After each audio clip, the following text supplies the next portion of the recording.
Welcome to Blessed Uncertainty, where faith is a wide and wandering path.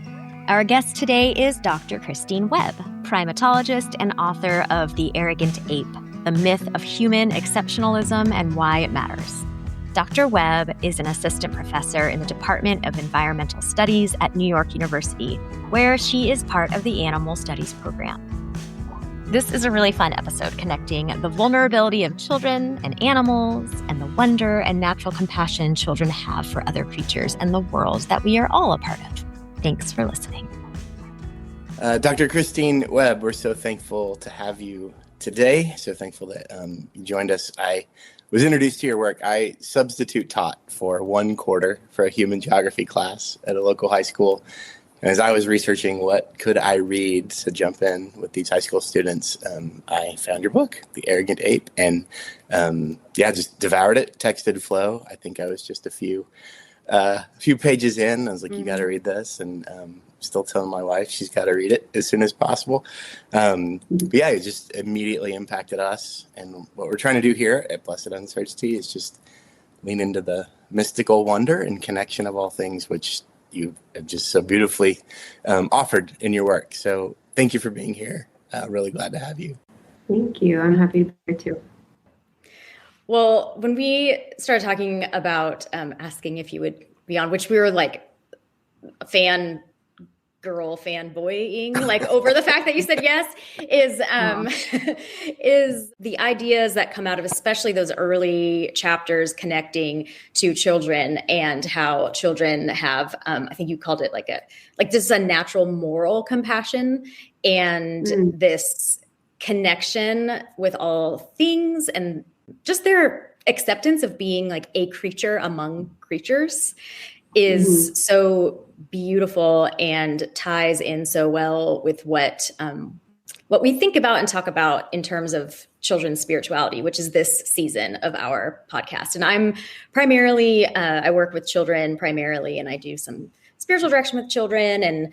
And so what I have noticed in the lives of children is that their experience of, first of all, the science that's coming out that's talking about the innate spirituality of children, which doesn't need to be Christian spirituality, but just that there is something that is there that is a need to connect to themselves and other people and something bigger than themselves, like in some sacred capacity, and how often that is for children outside. Like that's where that happens. So many adults I talk with talk about their first experience of feeling that wonder or that sacredness, or even an experience of what they might call God as being outside. Like it's always like one of the first experiential formative moments that they have. And, but I would love if you are able to just talk a little bit about my favorite chapter is that unlearning curve, and maybe even a little of your experience as a child and how that shaped your work and some of the connections you've made with children having kind of a lens for the world that's so different than adults. Yeah, sure. It was interesting to hear you say this unlearning curve, operates in religious spaces, because I write mostly about the unlearning process that happens in conventional scientific education and classrooms. So it will be really cool to talk about those things side by side and the parallels that exist. I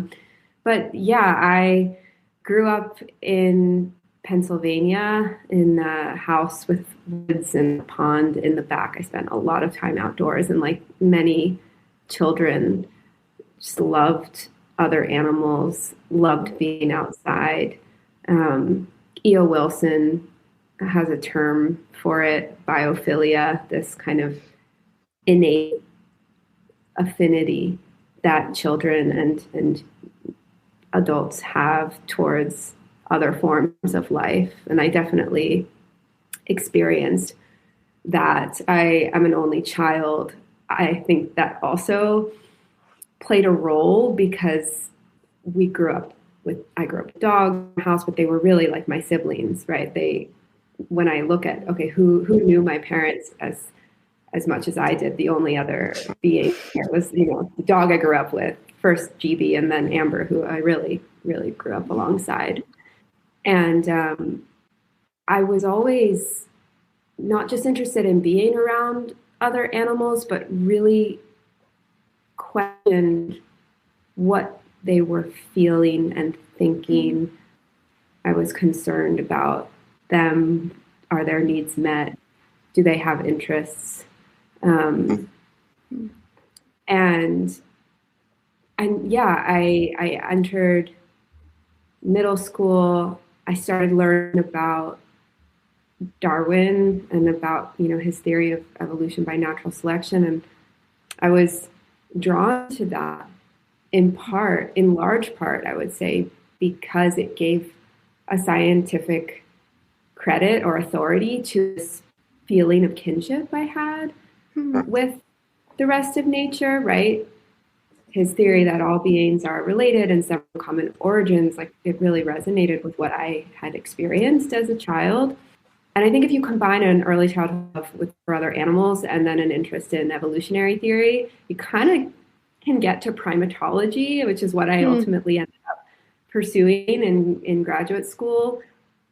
So that's like the nice, neat, linear-ish story, but really a lot of it was just luck and circumstance. And as an undergrad, I got to take a course with an incredible primatologist, Franz de Waal, who the book is dedicated to. He became my mentor for many years. And I was so fortunate that I got to see that this career path. I think for people who love other animals, they think, okay, well, maybe I'll become a vet. But I didn't even know you could get paid to study other animals' behavior and ask these questions, like what are they thinking and feeling, and what are their interests, and what about their welfare and all that. Like that was a proper career path. I don't even know if I had heard of Jane Goodall and these iconic figures, at that stage in my life. So I was very fortunate to encounter Franz de Waal's work in my university education and realize this is something I could actually do, not just a hobby or an interest. My mind is going a million. I know, it's too much. Too much. Oh my God. But because immediately I was thinking how you speak about, first of all, it's so beautiful, curiosity about an animal's interests. That's so honoring. And to me, I was thinking about my work trying to convince adults that children need that kind of attention, because that's not given. So it's my work is trying to convince adults that children are not just deficient adults. They are human beings with their own experiences and feelings, and they have interests. So what are their interests? And I'm thinking about the connection, which made me think, I wonder if that's part of a child's connection that understands that they're misunderstood, maybe. Yeah, I think that it could very well be true. And I have a young daughter, and it's been so interesting to me because I've written this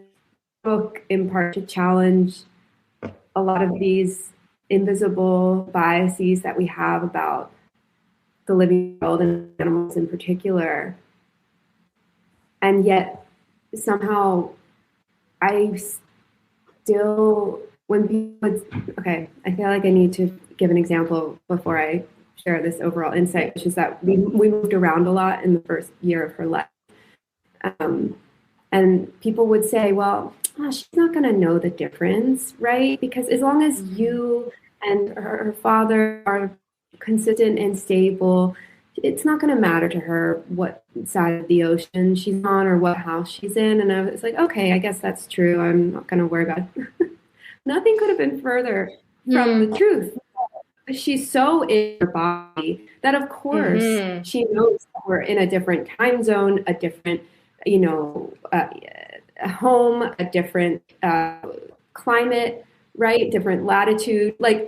She is so wise in that way and so attuned to her surroundings I remember we brought her into the house in Cambridge where, we had spent some time away from him.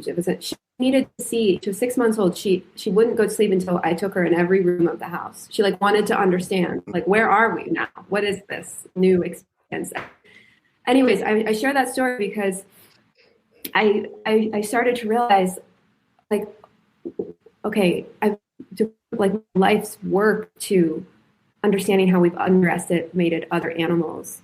Why would I just listen to what other people are saying about young children as if it's also not subject to those same biases and assumptions? Right. And I felt them again, and I still find myself catching myself on it. But you're right, that there's similar mechanisms at play, and that experience on their side of things, right, might be one reason for the friendships and the bonds that form. And maybe I don't want to call it commiserating, but just shared experience.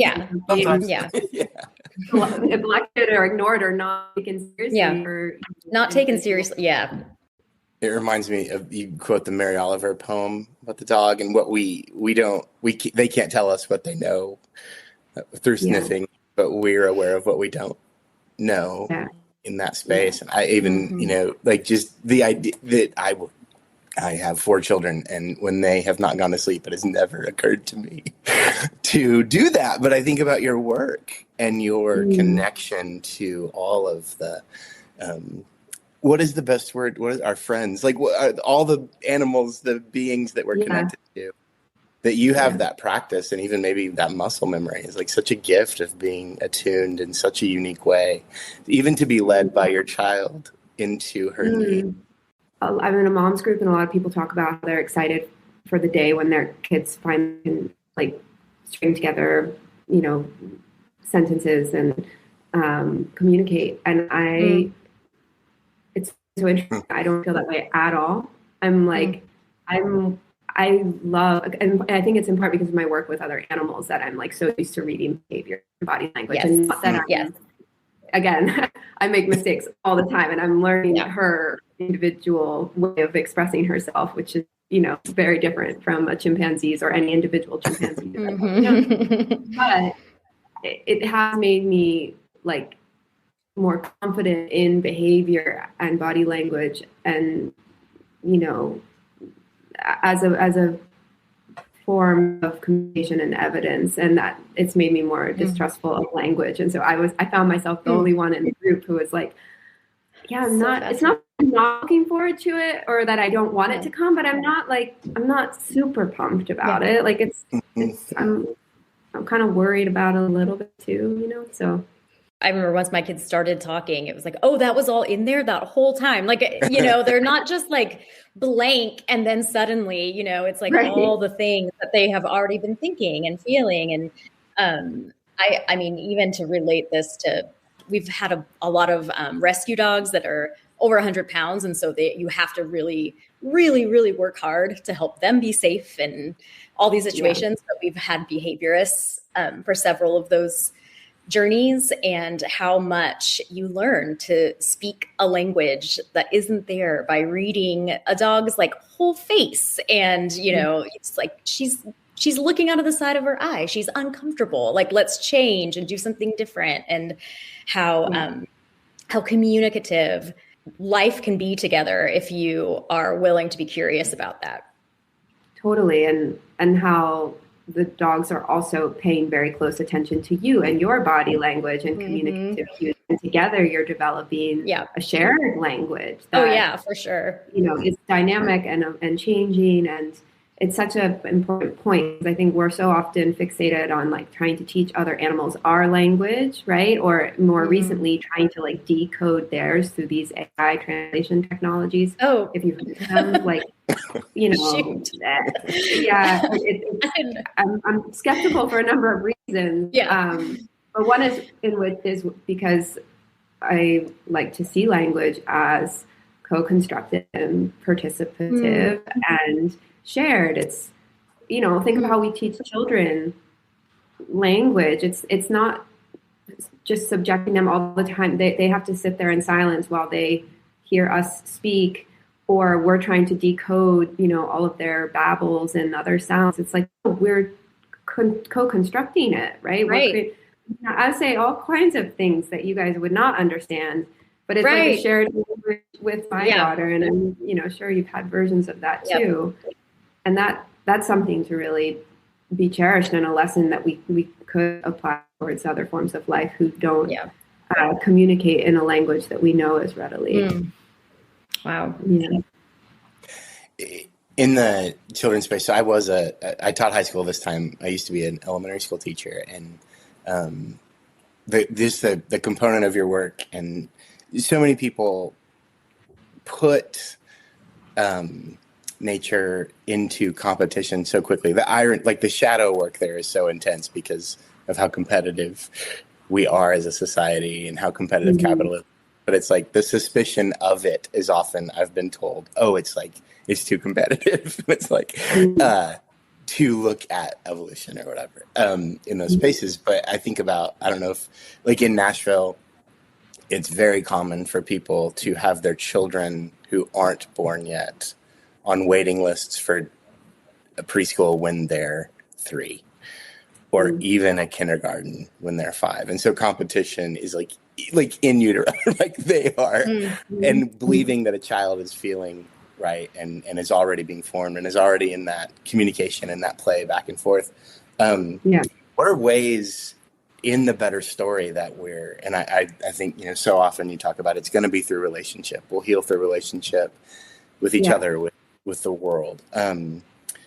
What ways come to your mind of how do we push back on competition, especially when we think about our kids, to not just make that part of it all? And also, I think one of the things you write about, like when you talk about like even the fear of death being lessened by relationality, and to think about becoming for our ancestors, part of the earth and part of this story.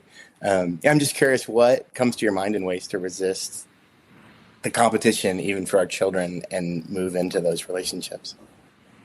Yeah, I feel like when people ask me, okay, how could we reimagine our education, our caregiving, our parenting to adopt a hierarchical worldview, cosmology, whether that's within human societies or the more than human world, I often say that I feel like we should mostly just be giving young children permission to hold on to what they already know to be true about the world, what they already know in their heart is right and real, which is that relationships come first, that you are not an individual, that you are, Danny, you were talking, I was thinking about, because you said in utero, and I was like, yeah, even textbook images of pregnancy will show an individual fetus in a body, right? When as this separate organism in this larger organism, and actually even conventional biology, it would tell you that that's not all what's actually going on there. Right. There's so much osmosis. And I mean, pregnancy is this amazing thing that I think challenges notions of, individuality, and it should be taken more seriously in Western philosophy. I think it's been ignored in large part because this, how it defies conventionally masculine notions of individuality and separation. Yep. But so two things. So coming back to this point of, okay, teaching kids what they already know to be true about what they are experience about the world, how they came into the world, and the communities in which they live, the families in which they live, and how, I think it's often evident, when we take a baby or something, you bring them back home and they're crying in their crib. They're yeah, because I was just in community, and now you're saying I'm an individual being, and no judgment. My sleeps in the crib, all of that. It's it's just that there is this felt sense of communion and relationality that I think what we need, our education needs to be geared towards, not, basically brainwashing them out, but just allowing them to hold on to that, validating and reinforcing. to be true. And a part of that would come from even like rethinking classic textbook images of things like pregnancy, or right. I mean, I talk about many other versions in the book that about how we pick nature, right? But I think it's like turning the tables, listening more to them, and validating their existing cosmology. I didn't think about the as I read your book, I just thought of people who I would like to ask to read it, who I know would feel threatened. None of them would say, but what will happen to the children if we did this? It would never get to such a tangible, the fear, because that's such an obvious, what would happen to the children? Like, we would stop using them. We would stop treating them the way we feel entitled to treat the rest of the world. But the fear points are so absent of wonder and absent of awe and curiosity, and like just that space of the practicality of like, it'd be great for children if we stopped categorizing everything, and back to the picture of pregnancy. And coming together is so clearly for Flo and I's context, right? Like, coming from tradition, like even the word salvation, it's not the horror of Christian capitalism is individual salvation. When that became individual souls, it was over, like, maybe for the planet. And to come back into soul salvation, that being us in this web, is such. But again, sorry, I'm kind of ranting, but just the obvious nature of nobody would ever say what will happen to the children. Usually it goes to God, their idea of God's ego. We're like, well, God would be upset if we said, a monkey was made in God's image or whatever, and anyways, the practical answers of all this, I feel like, are so obvious, which maybe makes them easier to threatening. I mean, I've had such a spectrum of reactions to this book, as you can imagine. I think even the knee-jerk reaction to the title alone, right? Assuming that I'm talking about Arrogant Ape is all humans, or is even a particular culture of humans. And I'm not surprised in a way to be receiving that spectrum. But there is some sense in which our dominant culture's emphasis on individuality is so strong that when ideas threaten that, because it's because of the emphasis on individual, like that individuals themselves feel threatened, right? And then are unable to, embrace or even maybe tolerate ideas that counter that. It's like becomes a self-fulfilling. You will leave me. If I question this, you will leave me and I'll be alone. So let's carve out our little. What you were saying about individual salvation, I hadn't thought of that before, but it's very relevant. A conversation I was having with a friend the other day who suffered long COVID, and all of the emphasis in our culture on healing, we're treating how healing is something that is done as an individual and not in community, right, with one another. I mean, you just see this in all aspects of our society, in religious spaces, in scientific classrooms, right, where we're emphasizing the individual fetus and the separate, vessel.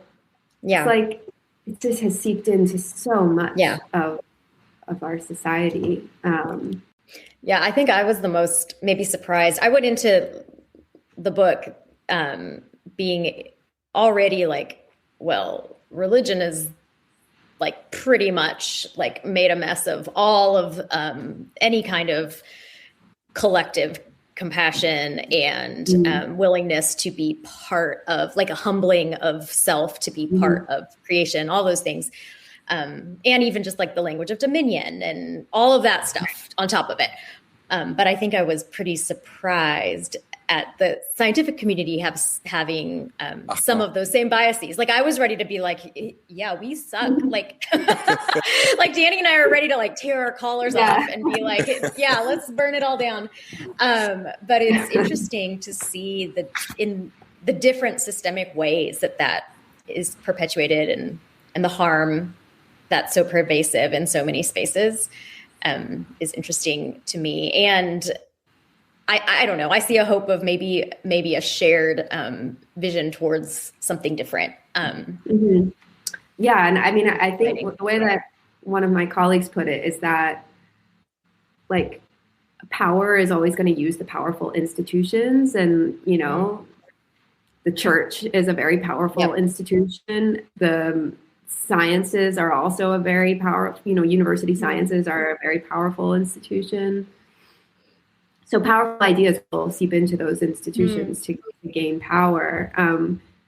But to this point of like finger pointing at like your own discipline or practice or space or community. It was funny the other day, I was in a meeting with a bunch of social scientists and humanities scholars, and then there were the natural scientists in the room. We were talking about how anthropocentric natural science is and how, basically going through some of the arguments in the book about the way that human exceptionalism shapes the construction of scientific knowledge about other animals and the environment. And then the social scientists and the humanities scholars in the room were like, but wait, the humanities and social sciences are way more anthropocentric. Like, we don't ask a single question about other animals and I was like, no, but social scientists and philosophers and historians of science, like, they understand that science is socially constructed and biased and has all sorts of norms that are based on the culture in which it operates. And like,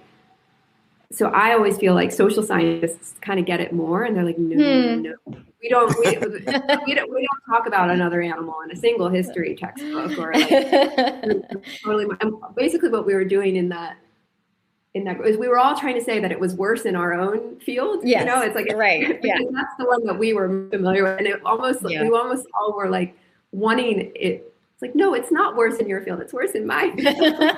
A similar story was unfolding here. It's like it exists in religion. It exists in Western science.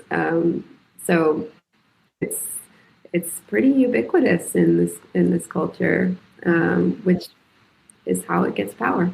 And that just, again, reading, from you recounting as a little girl through your training, through teaching now, and like just this like gift. I mean, your love of life, both living and then just living together and living forms and consciousness and that curiosity.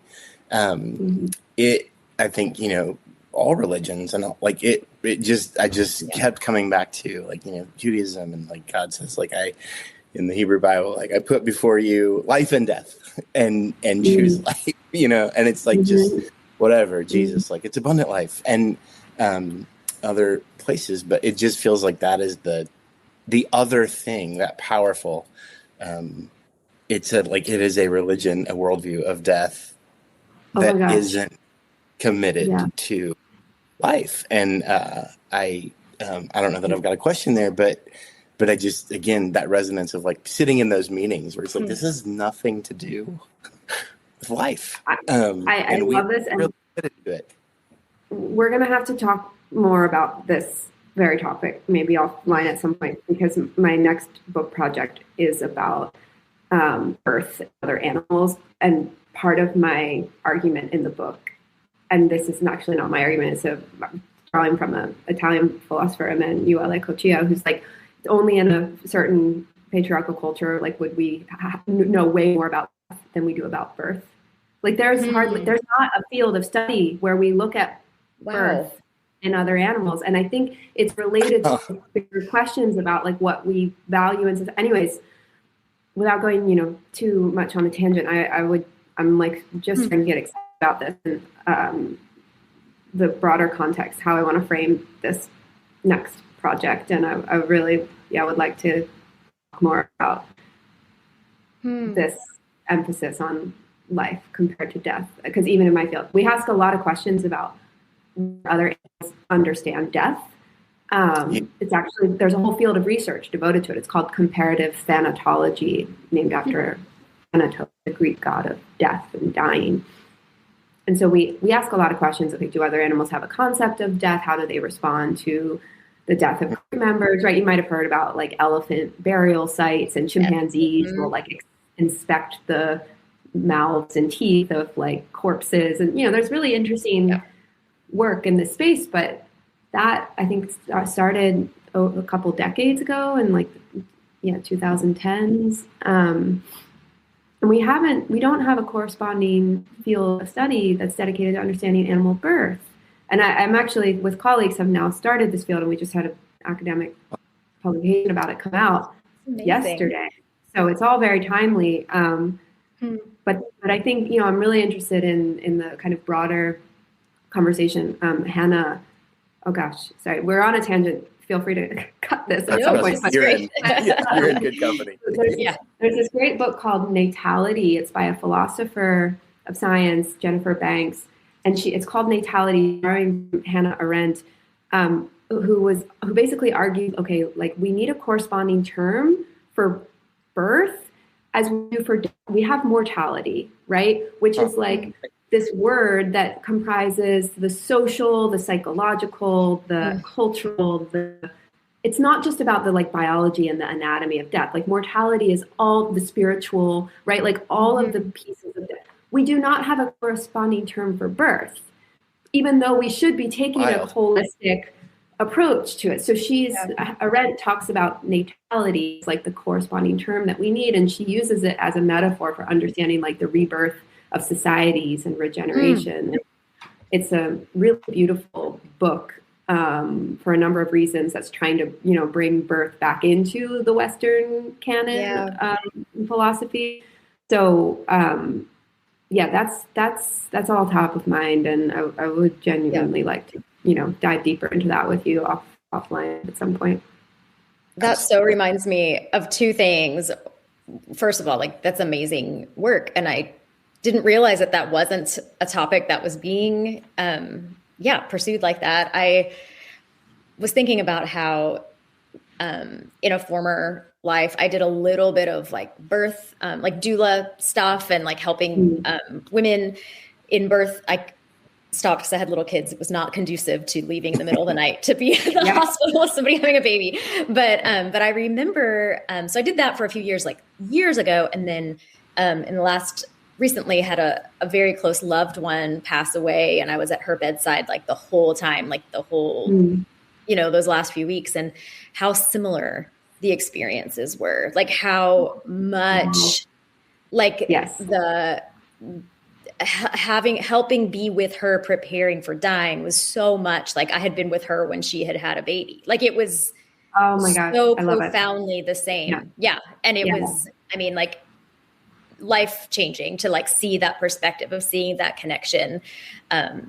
In my divinity school, the end of my divinity school experience, I was in a thesis group with other folks writing we're all working on our theses, and a colleague of mine was a chaplain. So mine was all on children's spirituality and like ethics of talk about like introducing language, like the ethics of prayer with children when we're imparting adult language onto what a child is experiencing instead of trusting the child with what they're already feeling.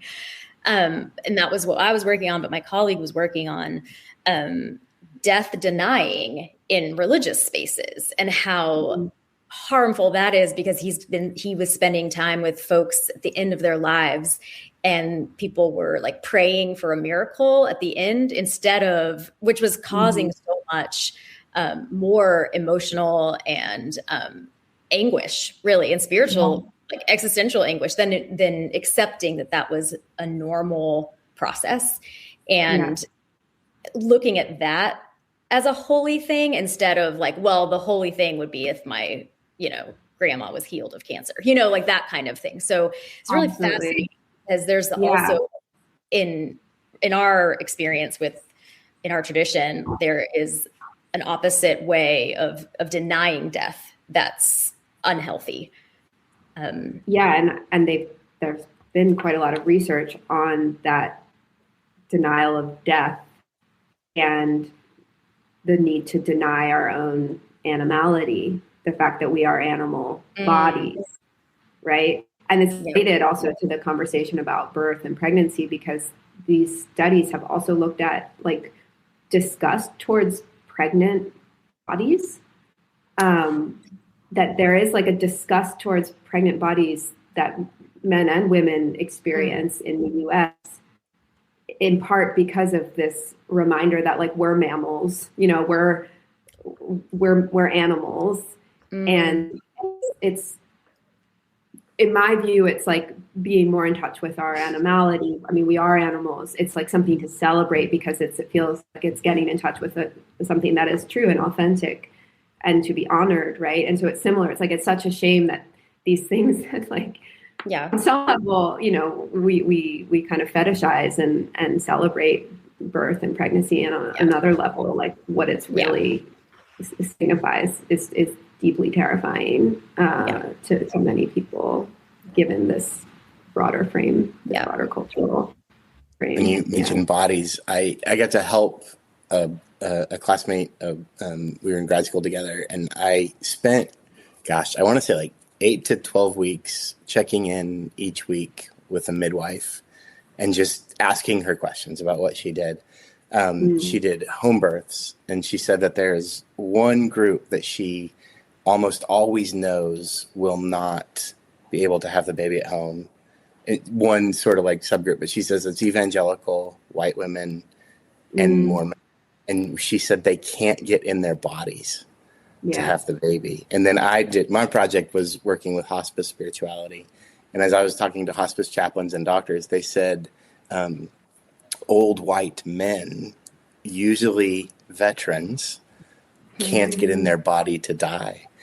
You talk about just that acceptance of we are bodies. Like, this is good. This is part of it. Even death, like, it's what's more human than birthing or being birthed and dying, and just this life, and like that these two things that everyone will have that makes us a community.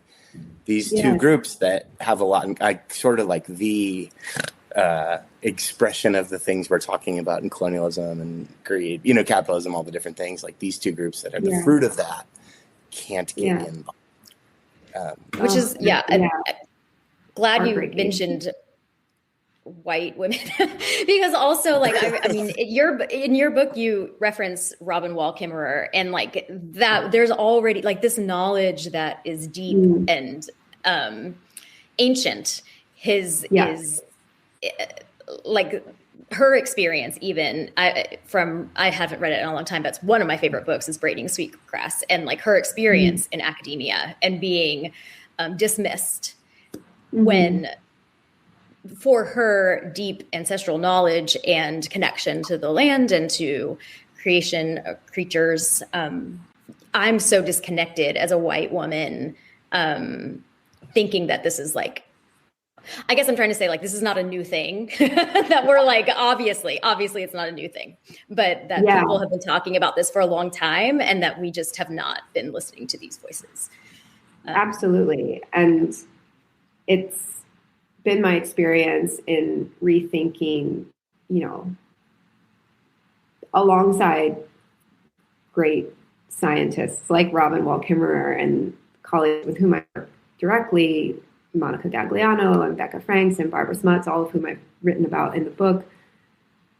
We've had this realization in kind of trying to chart another course for science that is less anthropocentric, right? Less individualistic, competitive models of nature, more understanding cooperation as a fundamental force in evolution, as well as competition. Seriously, animals' perspectives and interests when designing research, right? Their own sensory worlds and capacities, studying them on equal footing with trust, taking the relationship that develops between the scientist and the being you're studying more seriously, not trying to detach oneself, right, from the knowledge that is produced, but understanding your own like subjective values and experiences shape the knowledge that is produced. Like all of these things that feel sort of like unorthodox science, right? Like, but are being more and more spoken about in my field and recognized as like frontiers, cutting edge. It's like none of it's new. None of it is new at all. There's nothing cutting edge about it. This is all, everything that I just said pretty much, is embedded in, many indigenous and animist and pagan traditions, past and present. And yeah, it's so funny. These colleagues of mine, we were like trying to come up, we were writing an academic paper around this stuff, and we originally called it the new scientific paradigm, because we were like thinking that, this is important enough to be called a paradigm shift, but then we thought, okay, it's not new, right? It's not new at all. So then let's come up with another term. So we were like, maybe it's another scientific paradigm, and then that didn't feel as catchy, and also didn't feel true, just because it's not just a scientific paradigm, right? It's like broad.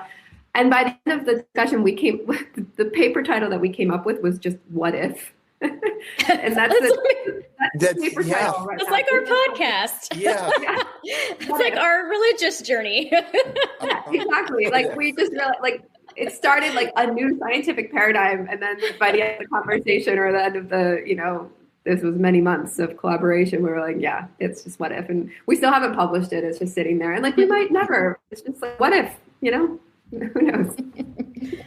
Yeah, the Elmo shrug got Flo and I through a lot of. Yeah, It's gotten us through a lot of. I don't know. That's how it became our little logo.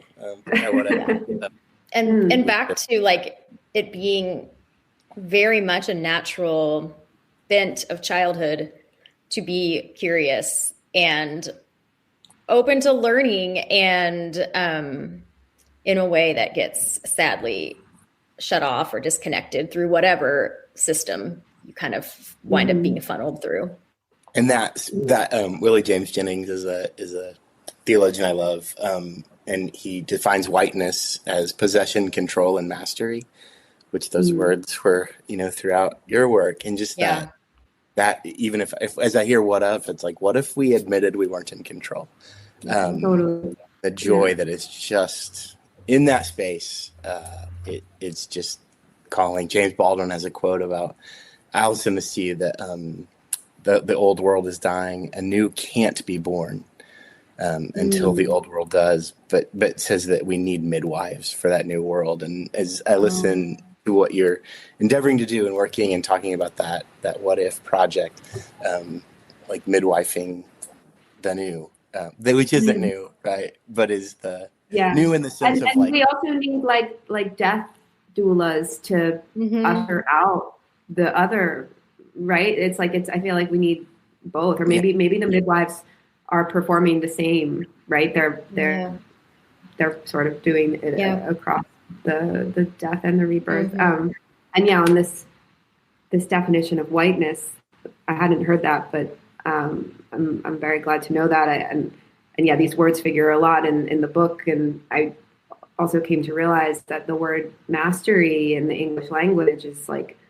taken on this dual meaning, where we say someone has mastery in something if they fully understand it. And yet it also, refers to possession, domination, and control. And it's not a coincidence that we've confounded the two in our society, or equated the two, where like as if to fully understand someone else is to dominate, like that those mean the same thing, right? Is just telling and indicative. And I feel like in a past life, or I'm like an etymologist. I love the origin of words, and I feel like you love that part of your writing. Yeah, keep doing that. Learn so much just about of what we actually mean. If you just look at what is the history of this term, and how has the meaning of it changed over time.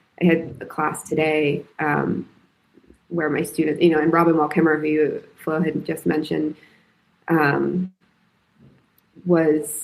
she writes a lot about the language that we use, right? And this is part of the unlearning curve and the education that children are exposed to, where, they come to use these like euphemisms for other forms of life, like pork instead of pigs, and right, beef and veal instead of cows and calves, and we say chicken, not the chicken, and lobster, not like the lobster or a lobster, and so there's all of these ways in which our language is commodifying, right, and warping other forms of life. Robin Wall Kimmerer writes a lot about pronouns, right, and how we would like never deem it appropriate to refer to our grandmother as an it, and yet when it comes to maple tree living near my house, like that we somehow accept, okay, well that's an it, right? Not like a he, she, or they. And there's just there's so much, I think, that language reveals about our relationship with the world. And I'm thinking about it a lot these days too, in the representations of other animals, not just like in storybooks, but in toys and all sorts of things that my daughter is being exposed to, right? Like a little cart with happy farm animals on it. Well, I'm pretty sure those chickens, the vast majority of chickens and cows, and pigs do not live like that. And wanting to know with her about, the not wanting to hide these uglier truths. I mean, I think that's another thing about children. I'm sure this is part of your workflow, where it's like kids are not deficient adults. Like they can understand and grapple with complex realities and with scary things. And they probably already are. Yeah. Even if they don't have language for it. Yeah, that's happening. Always shield them from it and make it all as if life is, and other animals are fine and happy in these settings. I was thinking about, I was thinking actually about a story when I was little. I grew up in a like ranch in California. We rented a little house that was part of a ranch in very rural, central-ish California. And it was a place where people would often drop off like feral cats. And so somebody had dropped off like 3 pregnant feral cats, and they all had kittens. And of course, as a kid, I was like, oh, this is the best day ever. I didn't know like any of the implications of like, why it's good to spay and neuter your pets. Little plug for that. But I was just, so excited. I think I faked being sick so I could come home from school and find the kittens, which I did. And I was just, I remember that because I was also a very outdoorsy child and climbing trees and experiencing what I think is the sacred among creatures and the life that was outside my door. But I remember learning that the rancher was like gonna drown the kittens because it's too many kittens. And so that was like their standard practice. And there were probably like literally, because it was 3 cats, it was probably like 25 kittens. Like it was something crazy. Like it was so many kittens. But I remember feeling like telling my mom, like the feeling, I remember the feeling of rage that made my like body hot. Like I just felt so upset and frustrated and sad. And fortunately I had a mom who very much took me seriously as a child. And so we came up with a plan, which was I gave them all little baths and put bows on them and brought them to the grocery store and sat in front of the grocery store. And I made a box with a sign on it that had little cartoon kittens with angel wings, like they had been killed, like ascending to heaven. And I wrote, like, the farmers where we live will kill them. And I mean, like, every kitten was taken immediately. Like, I remember somebody taking 2 kittens. They were like, what, where do you live? You know, but that experience was so, it's funny. Like, I have a picture of it. My mom and I laugh about it now, but it was so formative, you know, like in that moral compassion space of like, this isn't a cutesy story. Like, oh, a kid like I don't know. Like, I feel like people would reduce that to a cutesy, like romanticized story about a child, like loving animals. But it's like, for me, I think it's like all wrapped up in all of how I feel about injustice anywhere. Like, it was the same feeling as a kid that I remember. And it was an example of you not turning away from injustice, but taking an active stance against it, which, you know, I think my own experiences of witnessing animal cruelty growing up, I write about like seeing the lobster tank at our local grocery store. Exactly. First time I saw like a chicken truck driving down the highway. And over time, because I felt unable to do something about that, right? In the case of the lobster tank, I like made this whole plan to rescue them. And then the next day I saw the next cohort of lobsters being ready to go. And it was just, I felt very hopeless and helpless. And then with the chicken truck example, you know, I was driving the car with my mom and she knew how sensitive I was to this kind of thing. She was just like, just turn away, you know, and the chicken truck comes, just turn away. And with my best interests at heart, like truly, you know, trying to make sure my mental health was okay.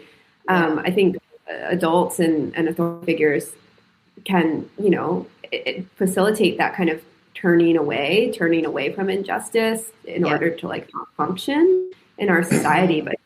But there, it's wonderful. And I also had examples, you know, growing up where I didn't turn away, or, you know, my parents also allowed me to care in a way that is not about children, being naive or cute and sweet. It's like, no, there's so many lessons in that, you know, for our ways of life. And it's like coming back to this issue of biophilia and like this innate affinity we have towards other forms of life. It's not just that. It's like there's a moral component to it that kids, it's not just being interested in. It's like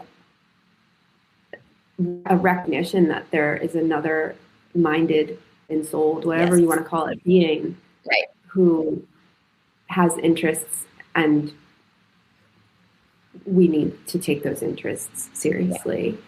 It's like, it's way more complex than just interest or ability. And I feel like so transcendent. Like a few minutes ago, when you talked about people not being able to get into their bodies, I saw like your hand to your heart of just like feeling compassion for those people. Like just to like, I don't know if anybody's going to listen to this who like would be threatened by it, but like the invitation in is not judgment. The invitation is not anger. You write early about like, and I these are my notes. I don't know. I might not be quoting you, but like in this to be part of it all, it's not really activism. It's just being part of it. Like it's just welcome back. Let's get to work. I think even over the last few years for me, like what I think sin is in this context, it's just refusing to be a part.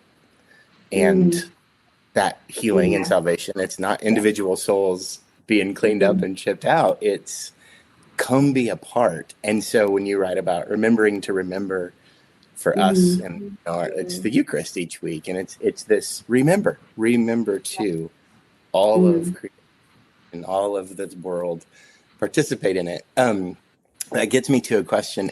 Elon and Jeff, and how they think that we can just fly off to Mars and do this, and how negligent that is of belonging. I even thought of that when you were talking about your daughter and her, like, I can't just move around. I belong to something. There's a rhythm here. There's a cellular connection to where I am. And I would love to hear you talk a little bit about that. Why can we not just go do this on Mars? Great. Yeah, just one quick point about remember, because you were saying that I must have read this. I don't know.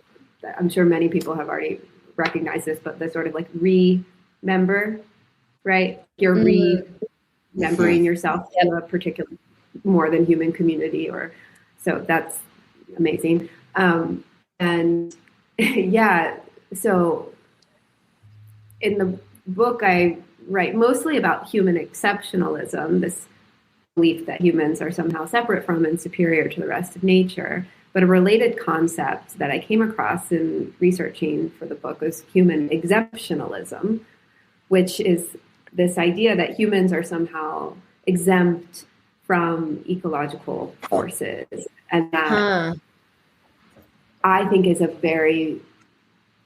it's absolutely at play in this belief that we could live on a place like Mars, both as healthy biological and psychological beings, as if our bodies and our minds did not evolve over thousands, hundreds of thousands, millions of years in close contact and relationship and interdependence with the forces of this planet and this Earth, right? And you know, they've done a number of studies. They talk about Biosphere 2, this kind of like failed, in some respects, failed experiment to figure out like whether life exists on Mars, and planting trees in an environment that was meant to simulate the atmosphere of Mars and how trees would grow even if the atmosphere, you're an atmosphere that simulated Mars, but with which you were trying to grow life. So you were trying to simulate Earth's atmosphere, basically on Mars, and how the trees were not growing. And scientists ultimately realized it's because, well, trees need wind to grow because they actually resist the wind, and that's what makes them stronger and like grow in a way that is balanced, right? And it's like, if you remove wind from the atmosphere, you can't have that, as you couldn't have as well in the simulation, like then they're not going to flourish because they've evolved in a particular environment. And it was a perfect example of this almost like an invisible, right, force that shapes an organism's survival. And it's like that's one of many, and that we're not taking into account. Like, what does that imply for all of the things that we're not fully taking into account for human beings? Yeah, I argue in that chapter in the book that these like Earth exit strategies, and to some extent also solar geoengineering and these other techno fixes for the ecological crisis that are only really scaling up the human factor and not scaling it down, are new and arguably more powerful forms of human exceptionalism. They're a version of human exemptionalism too, but that they are assuming that humans are separate from nature, and that we also know better and like know our masters and possessors and controllers, when in fact, and I'm forgetting the name now, a famous quote from an ecologist is that nature is not only more complex than we think, it's more complex than we can think. In that we are unaware of all of the interdependencies that exist within nature, between like wind and trees, but also between ourselves and other forms of life, and all the even microorganisms, right, who inhabit our bodies and our environments. And it calls for such humility in these strategies for trying to control nature or trying to create a different nature on another planet, that I think these Earth exit strategies and geoengineering approaches don't always embody, I'll put it politely, or exemplify. Yeah. Thank you. I that was such a lovely explanation, and I love that point in the book of like it's There, in our tradition, there's, I don't know if you've heard of this rumor of the rapture. It's like, oh gosh, oh man, oh gosh, yes. I feel like your joy. exactly. But it's Like we're breaking some innocence. Jesus is going to show up one day and take some of us, and leave others. But I don't know if I could say I've taken this all the way to prayer, but it has crossed my mind. Just do it, God. Like all the people who hate it. I don't want them to suffer. Like I hope they're happy forever. Like give them their cloud and let those of us who love it here get to work. Healing. But I hear it in the Mars as well, and it's like just to try to wake people up to like it's amazing to be alive. It's amazing to be here. We don't, you know what I mean? I didn't know a tree. Of course, the wind, right? But like I would have never thought about that. And what about us? Like I've thought about this a lot. Just I think it's like a nightmare. You know, imagine waking up on Mars and then you like never feel wind on your face again. I mean, can you imagine? Even that needs to be taken seriously as a variable in whether or not humans could survive on Mars. Like, what would it mean to never feel the wind move across your face again? Will we be okay with that? Maybe some will be, but I would be probably not. I love feeling the wind move across my face. Yeah.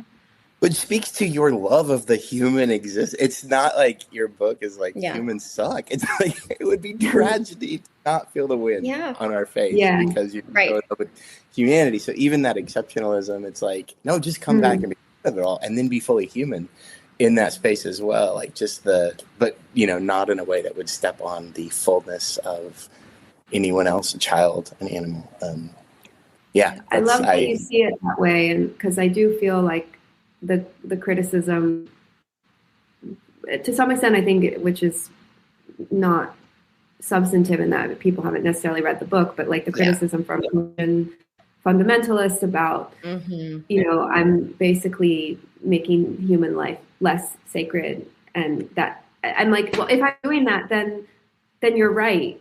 Like it's, I don't want to do that, but I don't feel like that's what the book is doing at all. Right? It's not about denigrating the human underneath of nature. It's about, I mean, it is about celebrating the human condition and alongside all of these other forms of things, and that by doing it all at once, we only enhance that celebration. It just becomes more incredible. And, you know, I want to be a part of that one and not one that focuses on a single way of being. I honestly you get it. We like your book. I don't want to make you uncomfortable, but inviting me into that. And I, again, like, please, that criticism is so unwarranted. And And even thinking of that from, I mean, I have that sense, but it's great to hear that from, you know, people in your community, you know, however on the margins of it you might be operating or whatever. Like it's it's still good to hear it from people like you. Thank you. I know you mentioned St. Francis, which I'm like, yes, he's a good one.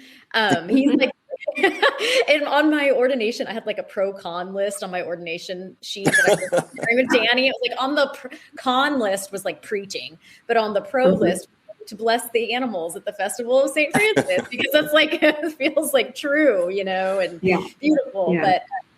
But I was curious because I just like love having an open, genuinely curious conversation with someone in the scientific field of like, is there room for spirituality in a way that's not going to harm?